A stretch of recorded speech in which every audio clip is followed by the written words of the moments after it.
centre of my foot. So just where we are, but never turning all the way.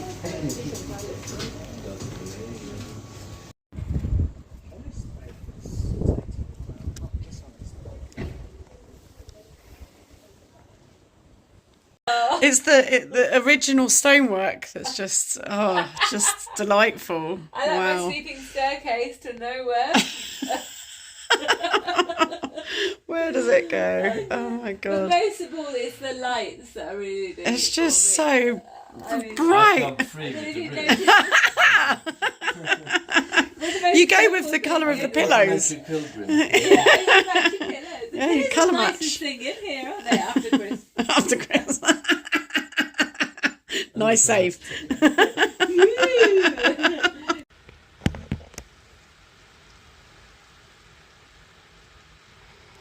That is why tonight we are in here.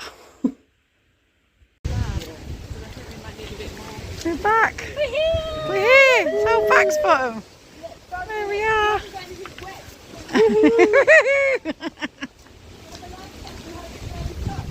Yeah. Sorry, Rob, we don't expect you to make the brew. No. I think I'm actually moving here. Yeah, we live here now. We live here now. Rod, do we have to go?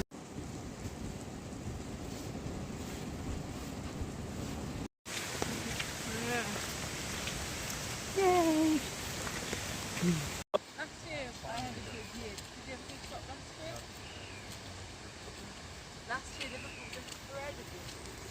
We got so many. It's really, like, that's the first time really.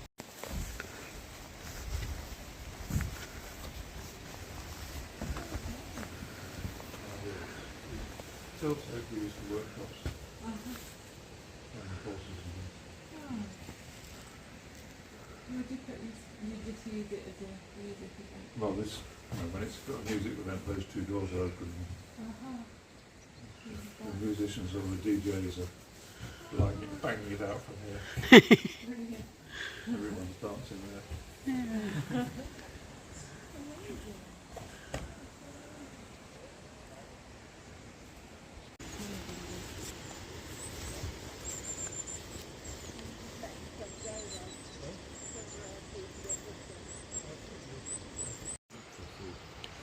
Do you have use a dehydrator or you just... Yeah.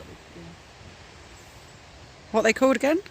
Eleagmus, something like Eleagmus ibindii or Eleagmus something. Oh, they're So rich in vitamin C. wonderful.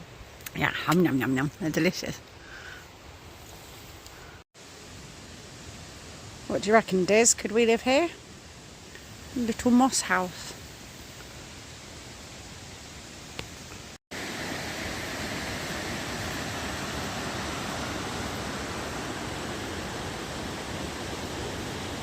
They went down a crack Oh my god! and they weren't, they weren't given any more money to live with after that, so it was pretty desperate for them. Wow. Oh. When was that? So a month's wages were dropped down a crack in here once by accident, and so they're still in here somewhere. What, shillings and stuff? Yeah. Old memories. Oh, the old 18s.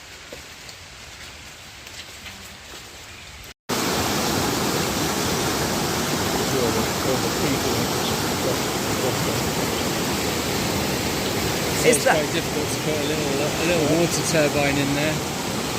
It's too wild.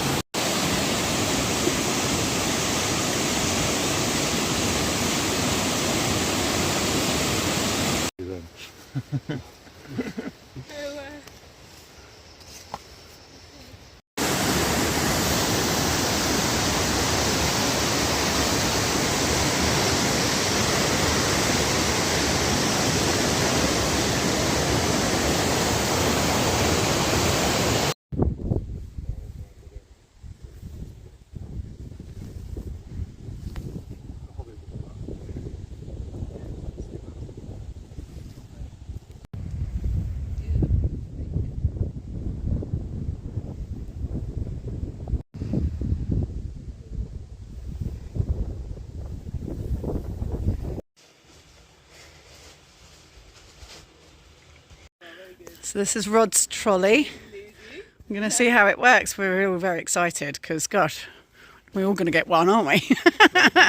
I want one. It's got it's stuff in there. Well, I've got to get you this worked out how what to do. Feels like it could do with It could do, but I don't know what to do with it. if it went around. Oh no, because it was catching the wheels. So Dill's gone that way.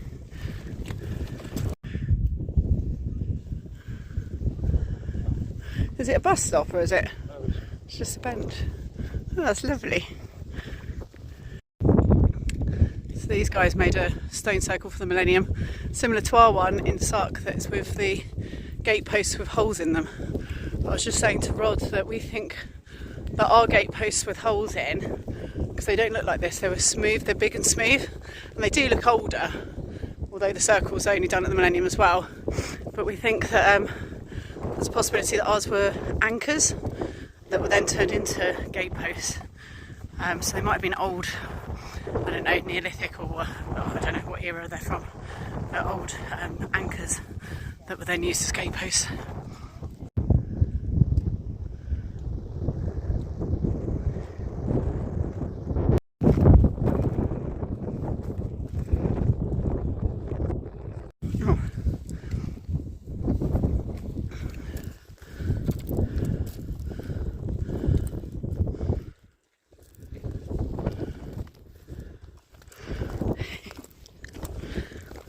Where are we going, Joanne? Hi. Where are we going?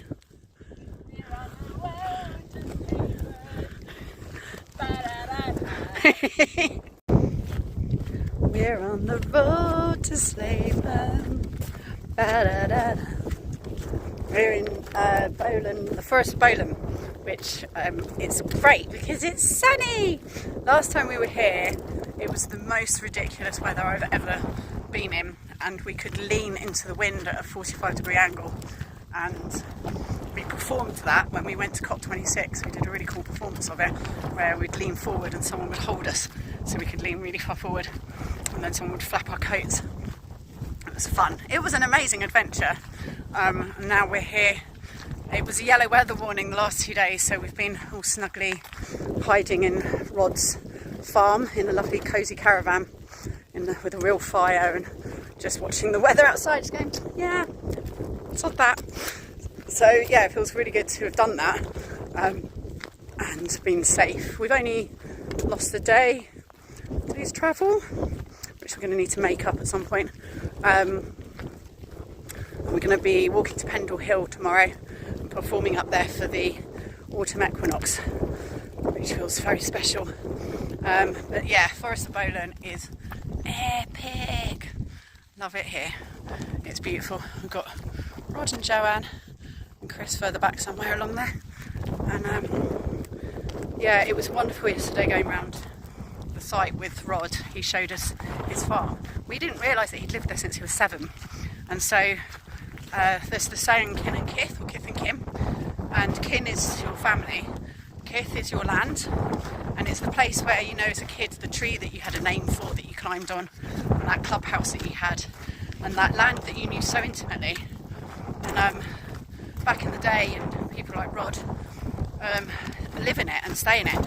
My partner, at the island where I live, most of the people there who are from there, it is their kith. That island is their land, and they treasure it and they love it.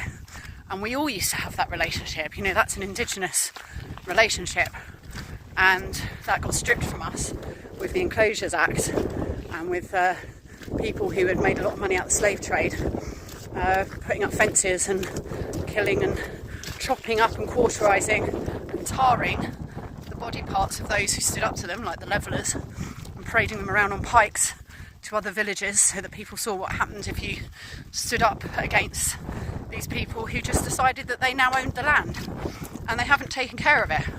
So I think it's time for a questioning of all of that. You know, and you see the Right to Roam movement is happening, which is brilliant.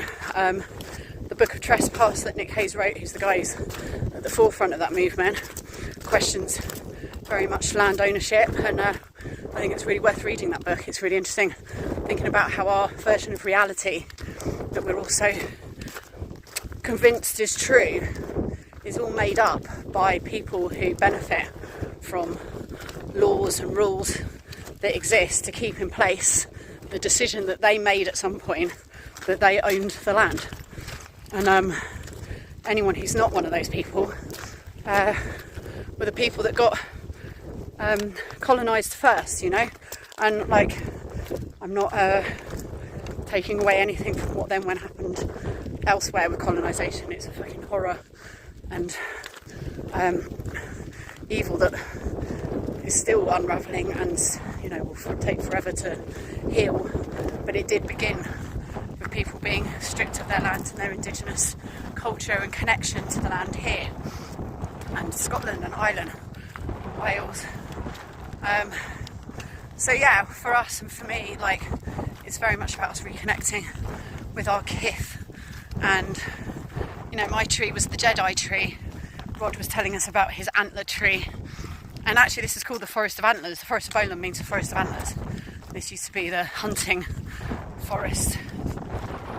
The Hangman's Hill, which you can just about see over there. There's a little tuft of trees in the distance. And that was where the monk was hiding, who stole some deer. So, you know, right back, people have been getting penalised for having any use, you know, using the land in ways that those who've decided they own it say we're not allowed to do. Well, they haven't taken care of it, and you know, at what point do you say enough is enough?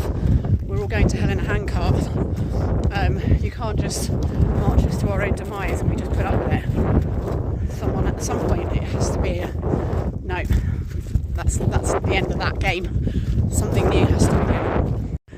I remember this rocky outcrop from last time, and we'd been walking all day in like absolute pelting wind and rain, and it was the one spot where we could have got some shade, and we were so excited, and Dennis was in front of us and he went straight to that rock there and just pissed on it, which was the only bit where we could have sat and sheltered. It was hilarious. So that was our one moment where we could have got shelter. Look, frolicking pilgrims.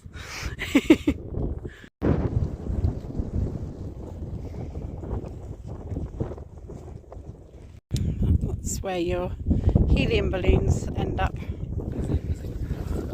I think it's a helium balloon.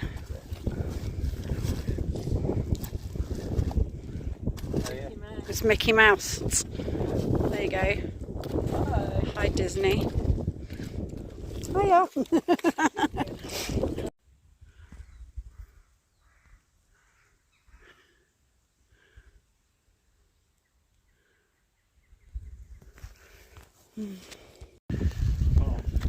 The farm's down the hill. Yes, I remember where we are. That is a cool looking pub. Wow. Yeah, there's a shop. I'm going to get in the pub. Back to Bounty. Hark to Bounty.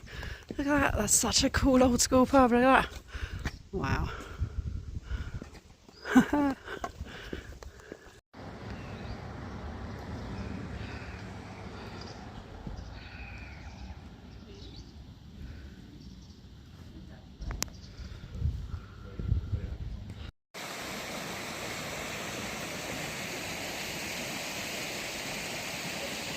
Beautiful.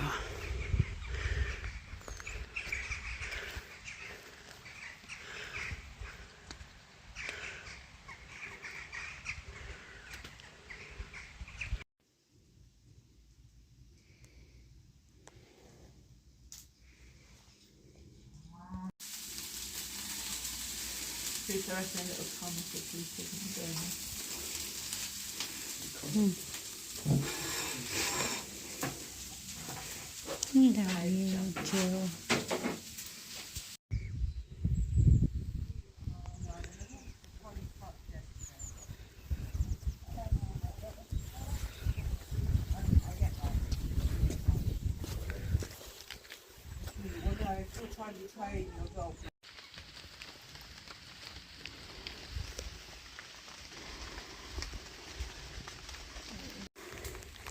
we All the trees have legs and are walking away. This is at Belsyke's farm. We love this farm, and Peter is amazing and he took such good care of us. But the water's contaminated and he's been reporting it.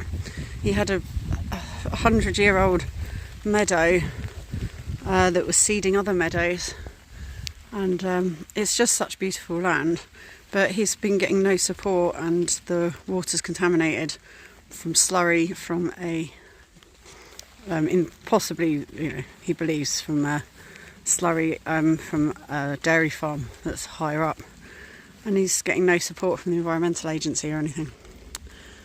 So yeah, he's had to stop everything because he can't do anything with contaminated water. And it looks like the trees are all pulling their roots out of the ground.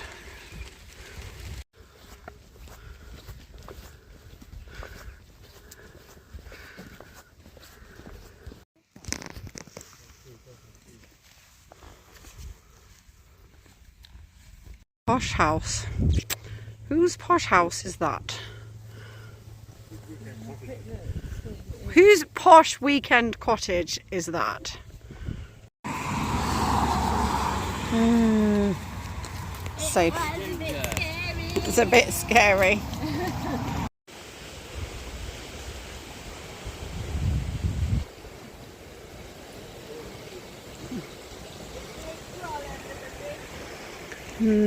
No, but I can definitely feel the Elen line.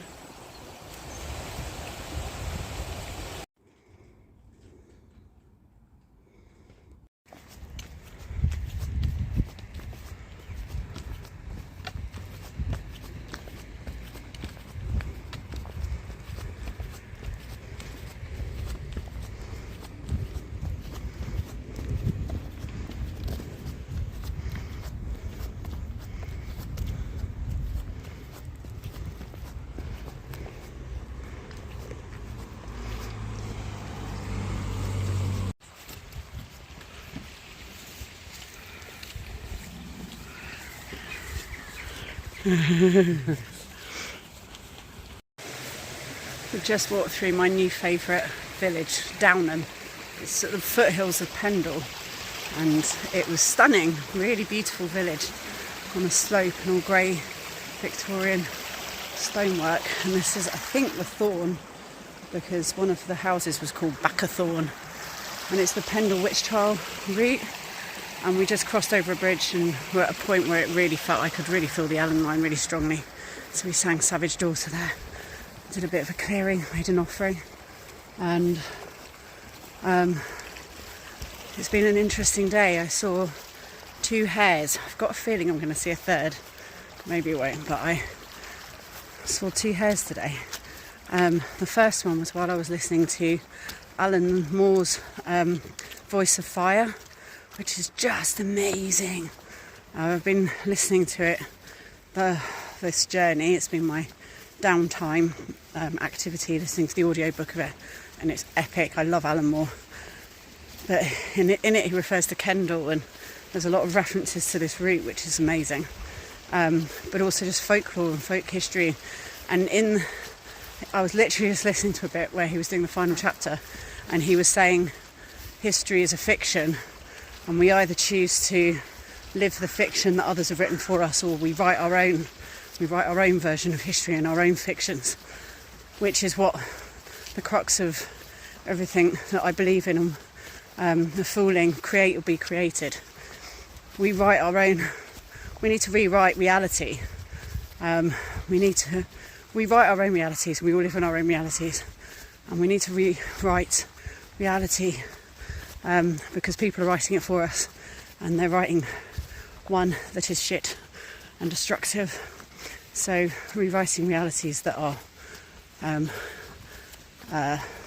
enlightened and thriving and connected and compassionate and passionate and extraordinary.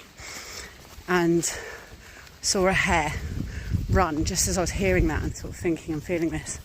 And then second later on, because I've been listening to things on my earphones a bit today because it's been raining. When I've got my hood up, I can't actually hear anything. So later on I was listening to a podcast that I love called We Can Be Weirdos, Dan Schreiber. brilliant, highly recommend it. And at the beginning of this walk, we did a whole thing at Beamtown with the Ellen line, where we were, you need to go back and watch the video, there's a lot to explain about that. But I'd listened to his podcast on KLF, the book, before going to Beamtown, which is why I had written on the wall, is this heroic? And there's a lot of links for this to Alan Moore and to Herne pilgrimage and to Dan Schreiber, who does this podcast, who's friends with my ex-boyfriend David Bramwell, who I wrote a book about. Oh, well, I wrote a book and I happened to go out with him during that year, so he features heavily in it. And it was a bit of a crazy relationship. And in the podcast, Dan Schreiber was saying how David Bramwell had made up in one of his shows that the ashes of Aleister Crowley were poured into the sea in Brighton, and they keep lapping up. They've never dispersed, and they just keep lapping up against the shores of Brighton, and that's why Brighton's full of weirdos and is a weird place. And then he went on an Aleister Crowley tour years later, and that fact was being told back to him as a fact, and he just completely made it up in his show. And it was talking about how reality, especially things to do with Aleister Crowley, are easy to make up, but that it just shows how our reality is made up. People make things up and we take it on and then believe in it. And just as I was listening to that and reflecting on the fact that I'd written a book about him and my reality with him and stuff, another hare ran across the track, and it's like, yeah, write your own reality. Magic hares are showing the way.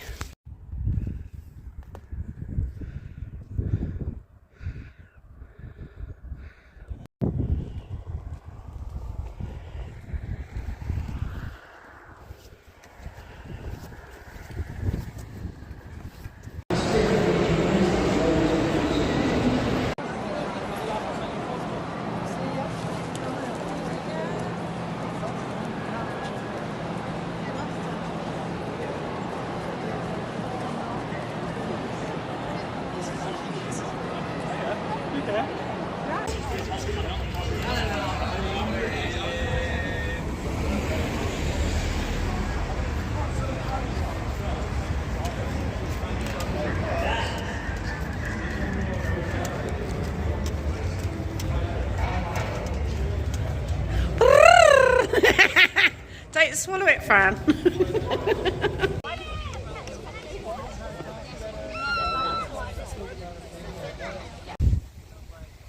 These were the first aspens I ever met, and this is one being, this aspen. It's an aspen cathedral, and it's absolutely gorgeous. These are all, so they sucker, is it suckers they're called? Where they, you know, go under the ground and then pop up. So these are all connected underneath, so it is like one being, and normally you would have deer that would nibble on them, so it's very rare to get like an aspen cathedral like this. And they want to chop it down and put a fucking electric generator here and build a housing estate there, and these people are here fighting for this land, and we just did the play there. But look at this, meet the aspen cathedral.